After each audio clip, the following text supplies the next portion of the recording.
rise again for you.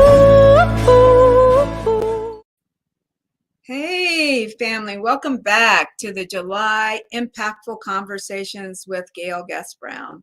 I'm so happy to see you, and thank you for taking time out to spend some time with us. You know, this is the show where we showcase Black excellence in leadership. We've got a great speaker for you this afternoon. Sonia Lewis-Williams will be here. I think you're really going to enjoy her. She's a fabulous person. So listen, our theme today is sustainable leadership, right? How do we sustain our magic as leaders without burning out? Now, Sonia's got an interesting take on sustainable leadership. And, you know, she's just unique. She's unique in a lot of ways. I think you're really going to enjoy her.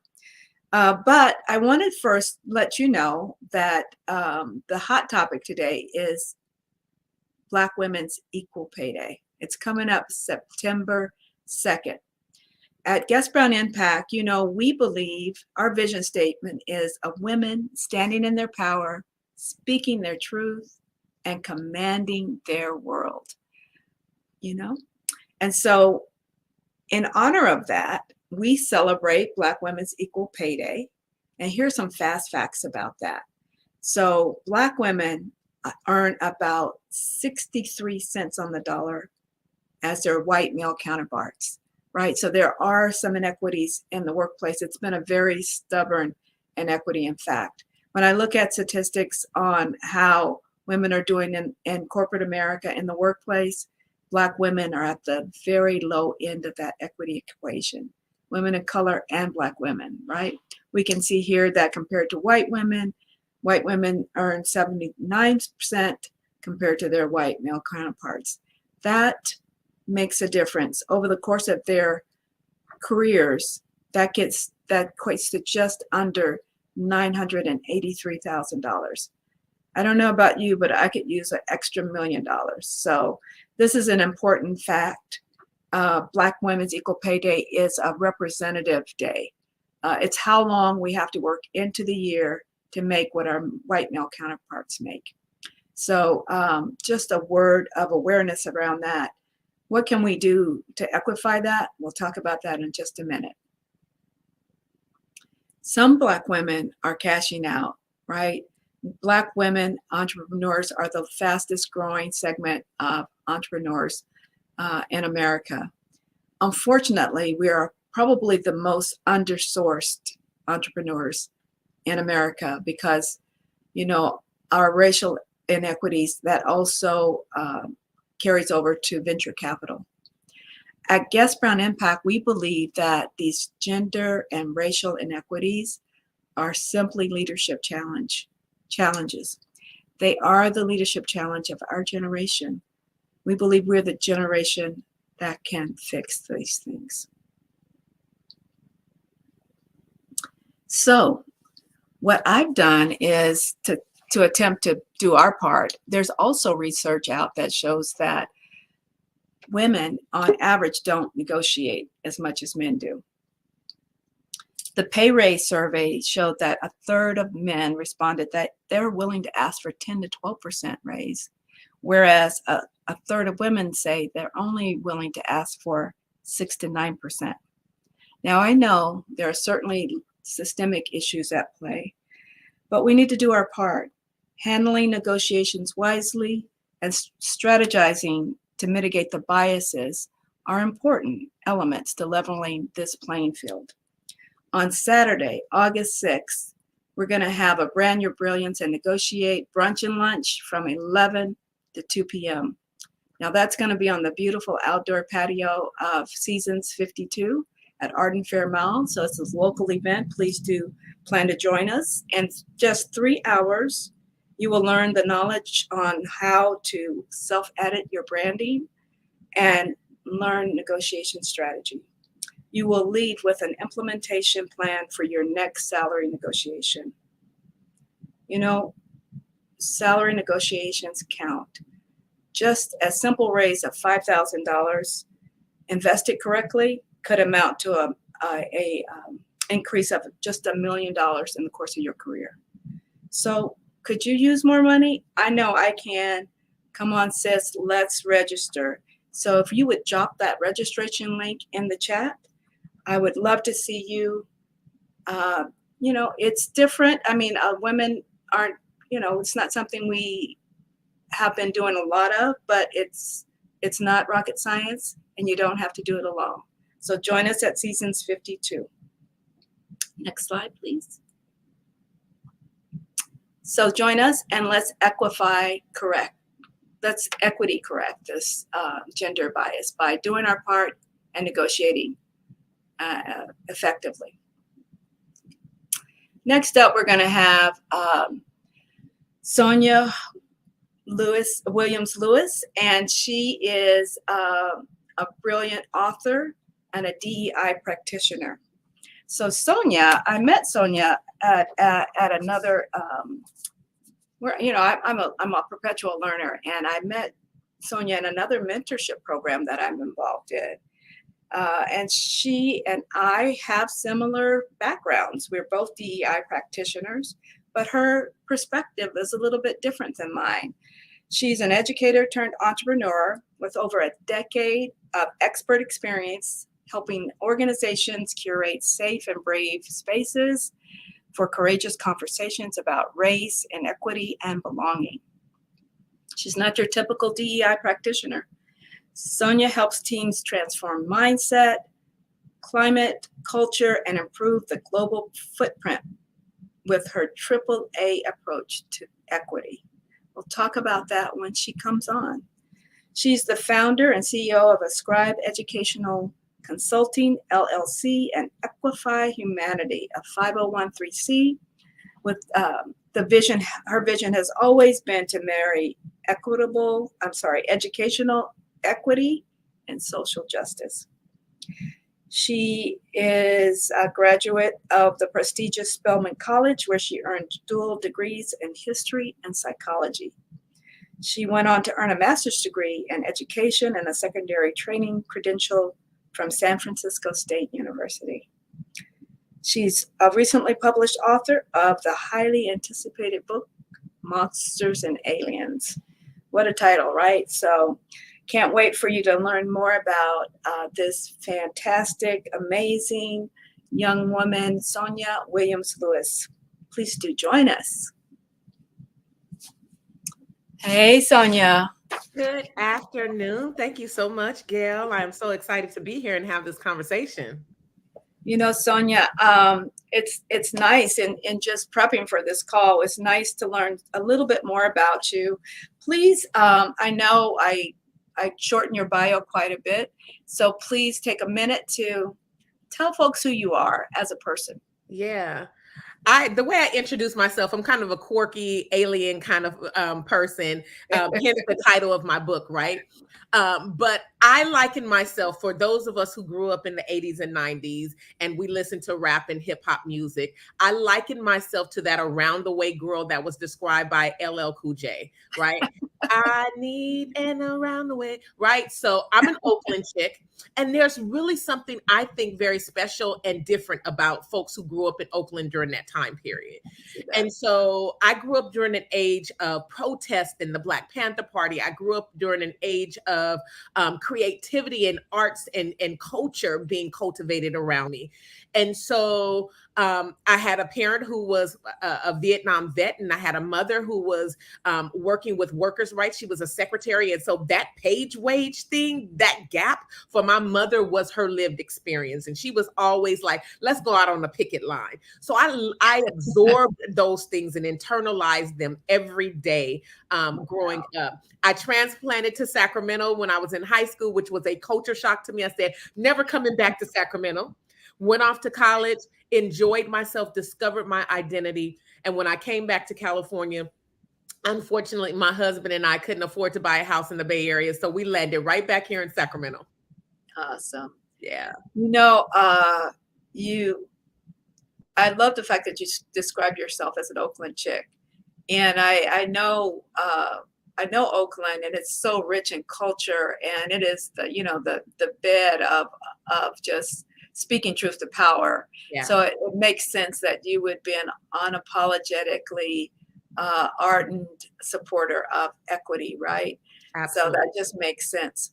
But Sonia, one of the things that I just found amazing when I read your bio, and I want you to expound upon this, is the fact that you have 17 children. You've got to tell that story.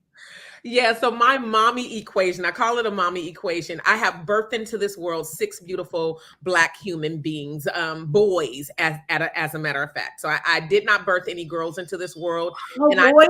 all boys Oh that my. came from this womb. Wow. God knew what He was doing because I would have stopped having children if I had one girl. It would have been a wrap. When I married my husband, I married four amazing children who I consider mine just as much as they consider me theirs. So that's 10. When my older bonus children's mother passed several years ago, she asked me, I had already been an impact in her children's lives that she shares with my husband, but she had other children after, their divorce. And she said, Sonia, I know you're going to take care of my babies that you already been taking care of. Can you watch out for my other children? And I was honored. I was like, yes, absolutely. They're the No. siblings of my children that I consider my children. Wow. And then they're old enough to have children, and these little ones can't call me grandma, they call me nana or nani. And they're part of my tribe too, because oftentimes they are here. We have custody of one of them, so they've been raised with our boys. But I have birthed six beautiful Black young Wow. men into this world, ranging in age from 28 to 9. And so Wow. it's always jumping at my house. We always have a good time. It's never a dull moment. Awesome. I think it says so much about you that you were willing to take on additional children with six children of your own. Yeah. Right. Those big families, like my mother, my mother's family was 12, but that was back in the day. Yeah. Right. And so it says a lot about your heart that you could say yes to that. I know it is an honor, but still it's a huge responsibility. So It is. awesome. Awesome. Says a lot about who you are. Thank So you. thank you. Listen, let's talk a little bit about your business and why you chose to. Well, first, let's talk about sustainable leadership. What does that mean to you? And you brought that to me, and I had a totally different thing in mind when you said that. I was forced out of this public school system. I was a high school teacher teaching Uh-huh. history for a little less than 20 years. And I was forced to become a whistleblower when my program was mismanaged by the principal of the school that I was working at. Mm. And so I took that experience and I said, what are our babies, one, asking for? What are the marginalized communities in need of? And really and truly, it's a matter of leadership that is willing to listen. That Mhm. is so incredibly key. And then secondly, it's leadership that is willing to bring a variety of perspectives to the table so that they don't just look at a resume and say, this person isn't qualified because they don't have the line item levels of experience, right?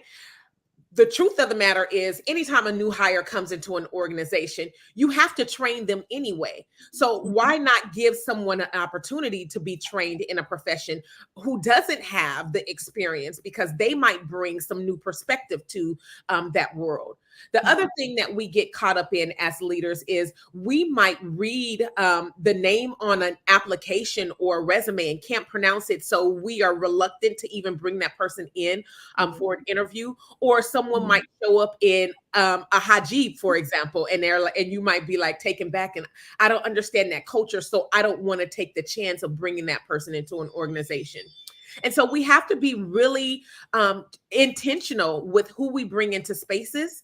And I think that sustainable leaders are willing to make those shifts, as well as make sure that their people's voice is heard, Mhm. that they understand what that voice can lead to agency, and how to advocate on behalf of self and the folks that are around them. Awesome. Awesome. Thank you so much. Um, Sonia, tell us a little bit about your business now. You talked about the AAA approach to equity. But first, tell me a little bit. I want to hear about that, but I also want to hear about your business versus your 501(c). Yeah. So when I left teaching, I knew that I did not want to charge families for mentorship programs and filling the gap kind of programs that I was wanting to create for the community. And so that led me to, okay, well, if I'm not charging, that means I got to go out and hustle it and get money some kind of way to make sure that the program is free. Hence the nonprofit. Both Mhm. of them are very much foundationally based in equity. My mission every day of the week, regardless if I'm representing my wearing the hat of a scribe educational consulting or if I'm wearing the hat of edify humanity, right? Because we want to marry educational equity with social justice. And in doing so, we're doing those three things that I just spoke of: providing people with a voice, making sure that they stand in their agency, and teaching folks the importance of advocacy and leadership. But so on the for profit with a scribe, we go into organizations and we are, in the back of my mind at least, or the way that my mind works is, I'm redressing all of the denied opportunities and resources that my ancestors and the people who built this country for Mhm. free. Right. So Right. if we're looking at it from a lens of from white to black, just let's just say that that's what the spectrum is. And from, if we flip it in and black is at the bottom, if we raise up the roof from the bottom, everything on top is going to also rise. And so that's the way that I approach having conversations about creating equity and anti-racism. Those are key components right now. I will tell you, a decade ago, Gail, I could not go into an organization and say, hey, let's have a conversation about anti-racism. You're But right. with the public lynching of George Floyd a couple of years ago, now people are more willing to, one, acknowledge that racism negatively impacts folks, and then two, do something about it. And I'm just here to say it's going to take time. We Yeah. can't, this is not an overnight fix. And that's why I say I am like DEI, but I'm not your typical DEI practitioner, because I'm not about the one and dones, the transactional kind of relationships. I'm Mhm. about transformation, and that takes time. Okay. And who are your typical clients? Yeah. I would say prior to George Floyd's murder, I would say 90 to 95% of my clients were in education, Yeah. because they got it. They wanted to Yeah. make sure that the service they were providing and Yeah. that they had representation in every level of their organization. That has shifted a lot in the last couple of years, whereas Mhm. now I would say about 40% of my clients are corporate, and specifically in like banking and media. Mhm. I'm seeing a lot of traction.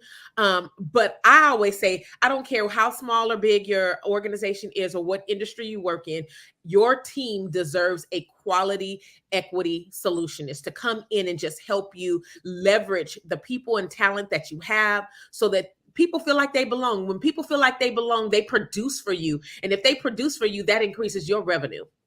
Absolutely. Absolutely. I agree. I like the term equity solutionist. Are people open to your coming in? You're operating as a consultant at that point? Yeah. Okay, absolutely. I found that education has been open to equity, um, but now corporations are open as well, Yeah. right? I got a lot of calls during 2020, right? About, hey, we want to make sure we're not perpetuating Right. systemic racism, right? Right. And just uh, learning more about what systemic racism is. In 2020, that term was used, I want to say 1,500% more than any other time. We had been using it in our circles for years, Yeah. but when I began to hear it on national TV, I knew the world was shifting, right? Absolutely. The world is Absolutely. shifting. So I'm glad that you're finding that too, that more than just educators are interested in equifying our world. All right, let's talk a little bit more about your book or your offers. I know you've got a new book that you've released. Yeah.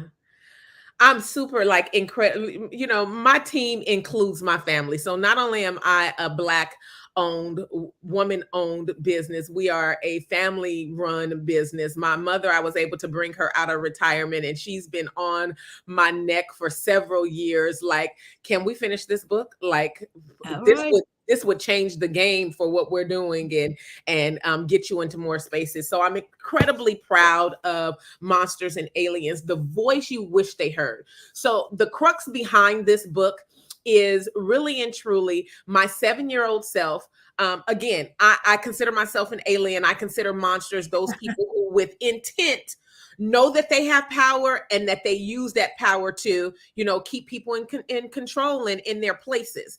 And so when I was 7 years old, I grew up in a household where I had Black art and Black history readily available to me. My mother, I don't think very intentionally, but she was like, "You the most beautiful thing that I know, and I'm going to make sure that you know that you are beautiful, smart, and you can do anything you want." My father, very similarly.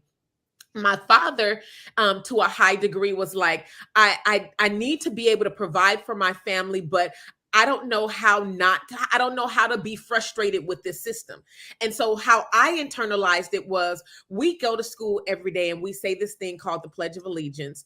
And I'm not comfortable saying something there where the last line says liberty and justice for all. And I will tell you, with my degree in psychology, what the studies say is children that grow up in communities that are marginalized, children that grow up in communities that are Black and brown and indigenous, they typically have a responsibility at an earlier age to understand the world versus their white and Asian counterparts.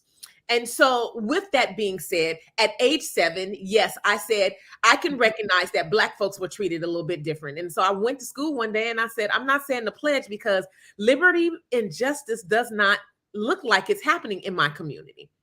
And so that, like I said, is the story behind the book. But how was that received by the administrators? It was not well received by my teacher. We fortunately had a new principal that year who was very hippie-ish and progressive. And she was like, I just want to know why. And we had lots of conversations while my teacher was trying to punish me. Every day that I didn't stand for the Pledge of Allegiance, she would hand me a piece of chalk and tell me to write during my recess, because she would take it away. She would tell me to write on the chalkboard, the pledge is the American way. And I would, in my quirky way, practice my cursive handwriting or practice my math facts. And it would just infuriate her. Who does this little 7-year-old girl think she is? But that's my story and I'm sticking to it. And it's one of those things that even today, when, the national anthem or the pledge is being recited, I see the eyes on me. I feel the heat of people who are looking. I have, like I said, 6 beautiful boys in this world. I have been in sports arenas and various award ceremonies where other parents are looking like, who does she think she is? But so to this day, you don't stand. To this day, I have 7 years old. I have never stood for the pledge. Yeah. Wow, that's bold. Yeah, it is. And that's standing in your power. It is. Yes. And so that's the unapologetic part of me, right? It's just like, what are we doing? But I also put the lens in this book of, as a teacher, I saw those gaps in the classroom. Right. Like, what are we doing? This system is intentional about not making sure that Black and brown and poor and LGBTQ and foster kids excel. Like, let's have that conversation. And so I put that lens in there. And then I put the lens in there of being a mother and having to go to schools and advocate on behalf of my boys, because too often there was a teacher who would say, oh, your little boy is aggressive. And I was like, did you call little Johnny aggressive, who was playing with my son? And little Johnny is white, but did you call his mother and call him aggressive? So I've had lots of those kind of conversations. And then I became a social activist in this community. I'm a former chapter lead with Black Lives Matter here in Sacramento and in California. And so I put that lens in there because all of the calls were always about equity. All of the calls were about some type of injustice in the school system or dealing with law enforcement. And so that's what Monsters and Aliens is about. And this is book 1 of a 5-part series. So I'm really excited about telling the story of 13-year-old Sonia, because we get into like intercommunal violence and that colorism and that image thing that we do to each other within our Black community. Oh my goodness, that colorism, that brought up a post I saw on LinkedIn just last night. a mother had her two boys next to her, one her color, which was, lighter skin, and the little one was our color, brown skin, right? Right. And he told his mom one day, I wish I was your color, right? At 4 years old, he's already picked up. And she gets all kind of comments like, did he have the same father? And why is he so much darker? And all of this stuff, right? Yeah. All of these subtle messages about our Black skin not being accepted, right? Yeah. All of this just Black, what do I want to say? Just It's almost like internalized self-hate. We've been conditioned to believe yeah, that. Yeah.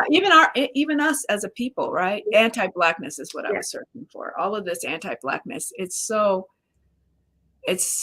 in us and in the world around us. And so even though this mother said she gave her son, lots of positive affirmations around his brown skin, you can, it's a dent and compared to all the messages he gets externally from other Right. people. And Right? at 4 years old, again, At 4 years old. psychologists say that the noticing, the internalization, just the picking up and visual, yes, all of those things babies are recognizing. And so we have to give them the words to put to their pain and experiences. Yes, awesome. Yeah, thank you. And so in Monsters and Aliens, we're meeting the 7-year-old Sonia. Yeah. And are we also talking of, and then the next series is the 13-year-old son. Yeah. Yeah. All right. Tell us where we can get this book. Right now, it is available for purchase on my website, which is ascribesuccess.com. It will soon be available for bookstores to order on Ingram Press. And we are hoping, we have already had our first book launch here in Sacramento. We've started our book tour. We went back to my second home, which is Atlanta, where I went to college and lived for several years. But we're going to continue to have these conversations on college and university campuses and bookstores all around this country. But we know that there is like, how do we get this and how is it available? I wanted to make sure that the big arm of capitalism did not take the majority of the coins and the effort that I put into this work. And so we self-published and it's available on my website right now. But again, like I said, it'll be available for bookstores to order via Ingram Press very soon. Okay, awesome. And Mother Rose and Underground Books, I think you need to set up a book reading with her because she will take copies of your books and sell them there. Yeah. Right. That's the goal. That's the plan. Absolutely. Okay. Yeah. So, thank you. All right.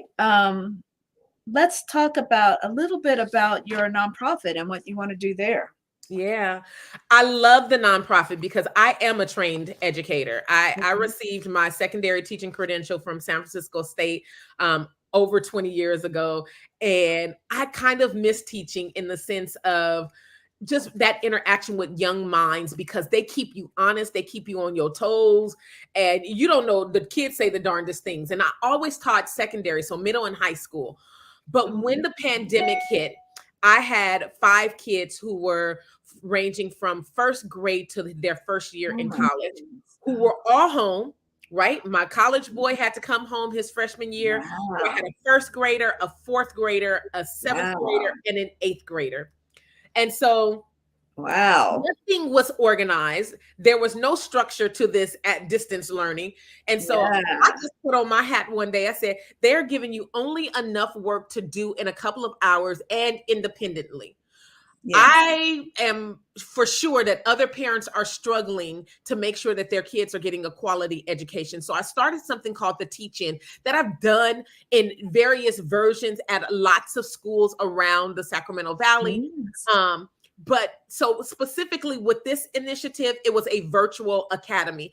And it was my opportunity to like clap back at the system that took my credential from me to a high degree, right? Because it forced me out of the classroom. And so I am going to teach. My first thought was, I'm going to teach all things Black. You know, all of those things that they won't teach in the traditional classroom. I'm Yeah. going to do that. And then I posted it on my Facebook page. And within a week, I said, I'm going to launch it on this day. I had a girlfriend of mine who we were doing quarantinis. Every Thursday, we were just getting together at 7 o'clock. Everybody come with your drink. What's your frustration for the week? And we were just, you know, kind of having a waiting to exhale moment. And one of my girlfriends on there was like, Sonia, what do you want to do during this time? I was like, I want to bring the kids together. She's like, use my Zoom link. I didn't have a Zoom at that time period. Okay. And so that opened the door for this virtual world. And I just put it out there. Kids were logging on from New York, Chicago, Texas, Atlanta. It was amazing. And these kids were like, I have never been in a space where it was one just us, or we were the majority, right? Right. Even though Was this in California? Was this in Sacramento? Yes. Yeah, So, I could see that happening in Sacramento. yeah. Yeah. And so I had kids from the Bay Area, from Southern Cal, Arizona, all logging in. So we had this virtual class. We would have virtual talent shows. We had self-care moments. We are teaching them about mental health. But we also wanted to, like those three things I said, voice, like get used to hearing your voice. It's important. What is agency? Fighting for those things in your needs, right?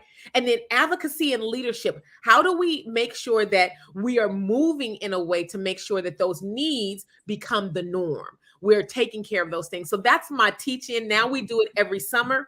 And I go around to all the wonderful people that I know in community and say, I need, you know, $1,000 because I'm gonna give each kid $100 at the end of this program as an incentive. Last summer we taught them how to invest in the stock market, and we gave them $100 gift card to buy their first stock. This summer we're doing teaching them how to reimagine Black Wall Street. So what would your world need right now from a young person's perspective? And it's open to kids 5 to 18. And that's the beauty of it, because I believe that 5-year-olds are seeing some things, and they know that what's going on in the world. Awesome. But that sounds like an awesome program. And I will tell you this, you're high energy anyway, but when you talked about your teaching, you know, you were just so alive. That means something to you. I hope that you continue to do teaching. You know, our community needs great role models like yourself. Great women. You got 17 kids, you got to expect that. But your teacher, they need great role models like yourself. And so, have you thought about having your own charter school? I'm having those conversations. When I left teaching, people were like, Sonia, start a school. And I was so disgruntled by the system that I was like, I don't know that I can do that or put myself in a space where I feel like, you know, that there are powers that be that are going to dictate how and when and how come we do things. Today, I probably have a different take on that. And I'm working with a lot of charter schools to do a version of the teaching with their students. What I also do know is that our babies want something different.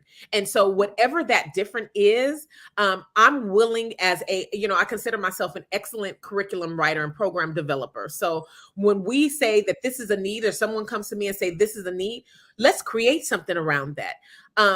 With the nonprofit, we also get a lot of calls when, for example, I'll give you two.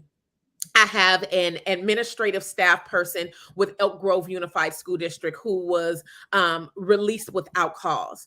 And so he called me up and he said, can you help me? I don't want to come back and be in that position, but I have some kids who rely on me in my coaching capacity. And I would love for them not to feel like they were abandoned yet again by this education system. So I'm working with some other activists and organizers in town to put some pressure on that school district to at least give him the opportunity to be an impact in those young people's lives. And then there's a principal in Twin Rivers Unified School District who, again, was very radical with a mentorship program, and he was released, or they're trying to release him from his position. And so now it's like having a conversation with that district about what are the needs of these babies. And if these babies and their families are saying, this is what we need via mentorship and leadership, why are you killing the resource that is bringing us the need that and filling that gap. So that's the nonprofit, and I don't charge people to help them with those things. And so what we do is we write proposals, and we go to people like Sierra Health Foundation and California Endowment, and we say, can you fund a community event so that we can make sure that the needs of the community are lifted up.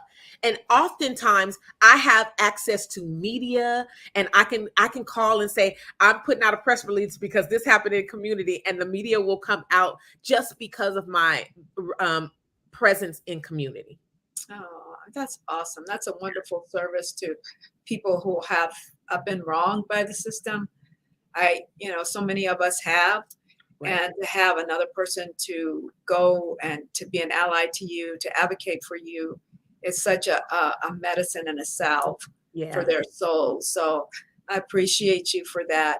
I know another principal who wanted to start a school, so maybe I can connect you to. Absolutely. Right. And maybe, see what can be done, put these resources together, because our systems haven't been that friendly to people, our people sometimes. And sometimes we just need to band together and think about new ways of teaching, as you have. It's so funny. I thought when I woke up this morning, I had Harold Melvin, wake up everybody, time to teach a new way, right? Time to wake up everybody, no more sleeping in bed, no more backstabbing, time for thinking ahead. But anyway, that song was on my mind, and that could be your theme song, because it's time to teach a new way, right? Our children, our babies need more than the education that we've received, right? We know it. We know we just barely got what we needed. So, and I think it's time. I think it's a pivotal moment in our history. Our country, our ears are open. People are sensitive to all of the inequities that exist out there, and more people are open to this discussion. So it's been a pleasure to talk with you. I think we're gonna. Thank you for who you are and the magic you bring to everybody who knows you. I'm sorry, I'm just now getting to know you. I know. And we've been in same circles. It's so funny. When we were formally introduced, I was like, I know that name. Like, we've been social media friends for forever. Yeah. It's like, I know that person's name. And when, I tell people to ask people, ask those people who you trust. The distance of separation is so small, especially here in Sacramento. Somebody knows somebody. And, we have to galvanize on those things and bring our forces. Yeah. Now, were you connected with Safe Black Space at all at any time? Yeah. Okay. I think that's kind of where I saw your name, but you also mentioned you're a former leader of Black Lives Matter. So they're probably there too. So awesome. Listen, we're connected now though. Absolutely. Okay. So next we're going to transition to some raffles. And Sonia has graciously decided to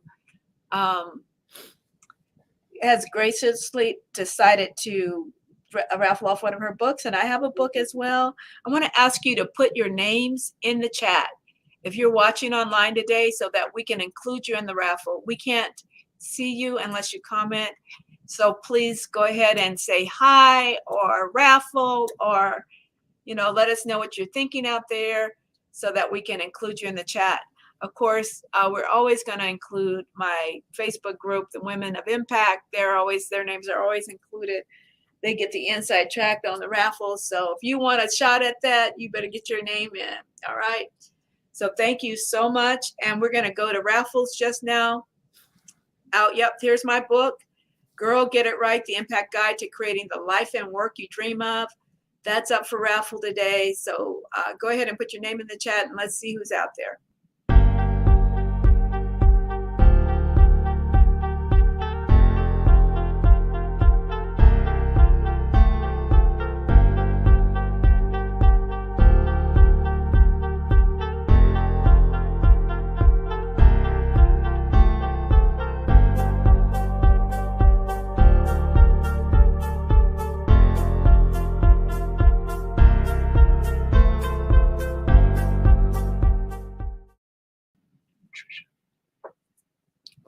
Thank you.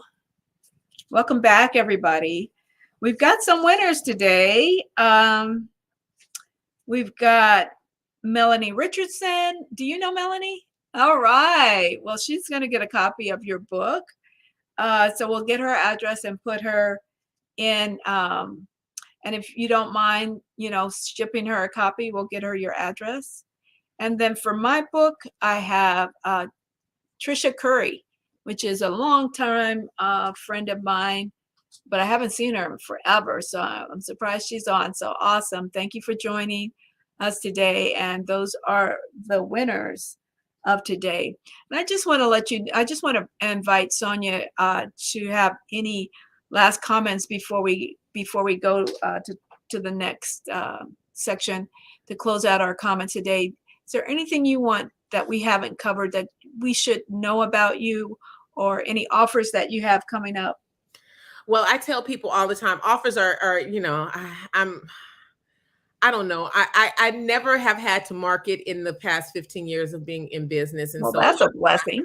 It is. A lot of my clients come by word of mouth, and it is incredibly, it's like, I would have never imagined, one, being an entrepreneur, and two, being in business this long. But I am extremely glad that I've been able to sustain this long. The three things that we, of course, offer are mindset shifting for leaders who are not ready to have those conversations with their teams, just to bring them up to speed on shared language and values around anti-racism.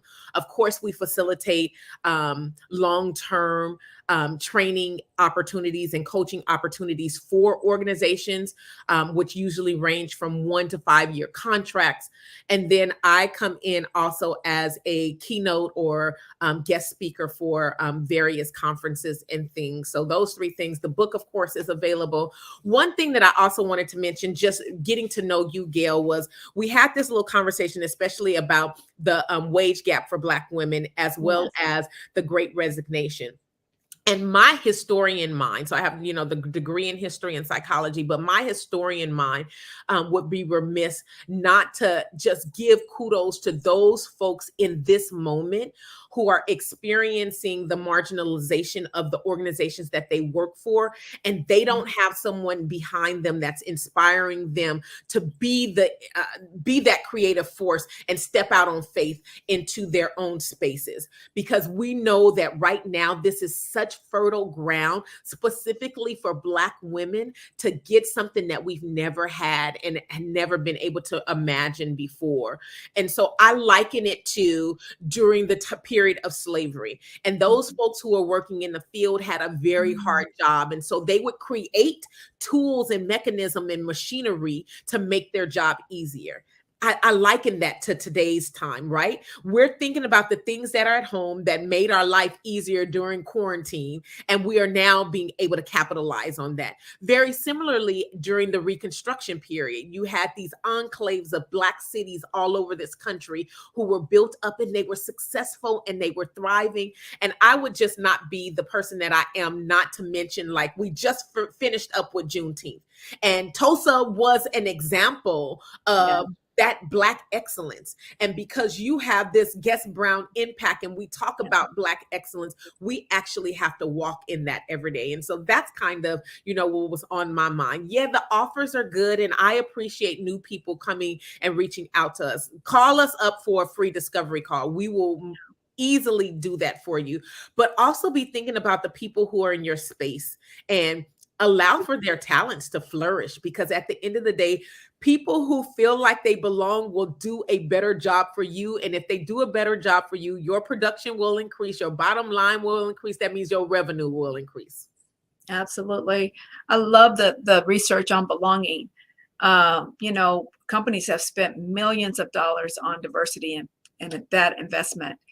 And then they began to look at inclusion, but it wasn't until people feel like they belong that they really get what they need to get for people to be creative, for people to invest of themselves in the company, and to really make everything happen together. I thinking about that quote I saw that said that diversity is, being invited is being at the party, you Right. know, and but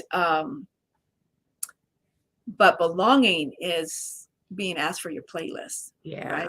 Yeah. Inclusion is being asked to dance, but belonging is being able to participate Right. in these organizations. And so you're absolutely right. Black women are a very invisible talent, underutilized, uninvested in corporations. And I think they're starting to realize that, at least because they are starting to disaggregate the data. Yeah. It's becoming evident that they're not getting their share of the equity pie. And so it's a place that I focus on in my business. I started out focusing on women, and then the statistics came, and I'm like, well, I really need to focus on women of color and Black women, right? Because that's where the work is. Yeah. That's where the work is. So I appreciate you and your ardent advocacy for people and for our babies, but also for people inside of organizations who are willing and wanting to do their very best and being overlooked and undervalued every day. Yeah. It's Yeah. a matter of humanity for me. It's really a matter of humanity. Like, it's not, we live in a very resource rich country. And I would even venture to say we live in a resource rich world, but we are always taught, to this mindset of a deficit. Oh, there's a shortage of this and there's a shortage of that. Quite contrary. Just because you give something to a group that has been marginalized does not mean that you are going to your degrees are not going anywhere. Your house is not going anywhere that you've bought just because someone else is getting an opportunity for a leg up. And so that's, the mindset shifting that I hope to inspire when I have these conversations with people. But it's really about humanity. My AAA approach speaks to that. One thing to acknowledge that racism negatively impacts, people. Two, let's begin to audit the policies and procedures, how we hire and retain, what does our culture and climate look like? But three, let's align our mission and vision to the people that we actually serve and the people that we actually employ. Because if we do those three things, then the action can take place and we can see the manifestation of belonging actually become fruitful for organizations. So I love that three-prong approach. I see a lot in organizations where we are willing to do that feel-good work of inclusion, but the equity piece now, that equity piece, that E and DEIB is lacking, right? yeah, Where we have to look at structures and processes and procedures and practices yeah, and equify that. Now that's the tough work. That's the work that needs to be done. absolutely. So awesome, awesome, awesome, awesome time thinking of you today. So let's go next. We've done our raffles. Let's go. Let's talk talk a little bit about my attempt. So I am done hearing about statistics around in pay inequities, right? Both gender inequities and racial inequities, and they all lead to this pay inequity of women earning less than men, 63 cents on the dollar. And so I've created this offer called Brand Your Brilliance and Negotiate. And so the reason why we want to do look at our branding is because our brand is what people say about us when we leave the room. And we know what we do consistently contributes to our brand. So we need to look at that. So we need to brand our brilliance. And we also need to negotiate, right? So when I talk to a lot of women, I can't tell you how many women said they didn't negotiate their raise, they didn't negotiate their offer. And we're just leaving money on the table when we do that. We have to negotiate. And so I hope you will join me on August 6th for the brunch and learn from 11 to 2. I think you will find it very beneficial. You can scan this QR code, or you can also, they'll drop that link in the chat, and you can just click on that link to register. But I'd like to have a small cohort of women to work with, maybe no more than 15. Yeah. So it's only $97. If you want the VIP treatment, it's $197, and you'll get an autographed copy of my book, but you'll also get some coaching with me. The space is limited, so we'll only have about 15. So please do register in advance. I don't know about you, but I could use a little extra money. If you just negotiate a $5,000 raise, that could equate, if it's invested correctly, to $1 million over the course of your career. So girl, let's go out there and make that money. Let's get those raises. Let's negotiate for our promotions.